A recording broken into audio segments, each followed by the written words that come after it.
अभी हम लोग लिमिट का जेई मेंस में 2002 में आया हुआ एक क्वेश्चन पढ़ेंगे। क्या कहता है ये कह रहा है कि limit x tends to infinity. ये कितना है? X square plus 5x plus 3 divided by x square x plus 3। और ये कितना होगा? 5x। इसको सोल्व करने से पहले थोड़ा देख लेते हैं। कहता क्या है कि मान लीजिए कभी भी एफ एक्स का पावर जी एक्स है, लिमिट एक्स टेंस टू ए। और ऐसा हुआ कि इस सिचुएशन में जब एफ एक्स को ए अप्रोच किया तो वो 1 की तरफ अप्रोच कर रहा हो।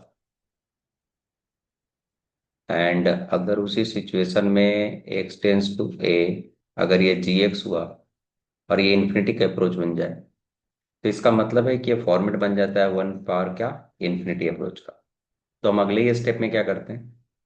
ई का power x tends to a f x minus 1 into क्या? जी एक्स कर लेते हैं और फिर इसको आगे कंटिन्यू करते हैं। इसको देखिए, जब आप इन्फिनिटी अप्रोच करेंगे इस सेक्शन को, तो अगर आप इन्फिनिटी अप्रोच करते हैं बेस को, x tends to infinity x square plus 5x plus 3 divided by x square x plus 3। हमें पता है कि दोनों का डिग्री इक्वल है। अगर डिग्री इक्वल है और हाइयर डिग्री दोनों का 2 ही है और पोलोमियल बाय पोलोमियल है, तो हाइयर डिग्री से चलिए डिवाइड कर देते हैं। ये हो जाएगा क्या? 5/x। ये हो जाएगा 3 बाई क्या? X square. ये हो जाएगा कितना? 1 प्लस 1/x प्लस 3 बाई क्या? एक्स। ये जीरो अप्रोच कर रहा है, ये भी जीरो अप्रोच कर रहा है, ये भी जीरो अप्रोच कर रहा है और ये भी जीरो अप्रोच कर रहा है। मतलब ओवरऑल फंक्शन 1 को अप्रोच कर रहा है। मतलब ये फॉर्म बन रहा है कैसा?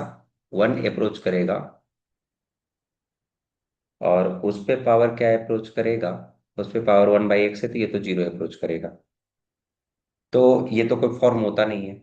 अगर 1 पावर इन्फिनिटी अप्रोच करता तब कुछ हो सकता था, लेकिन ये तो 1 पावर जीरो है, तो डायरेक्टली ये कोई फॉर्म है नहीं।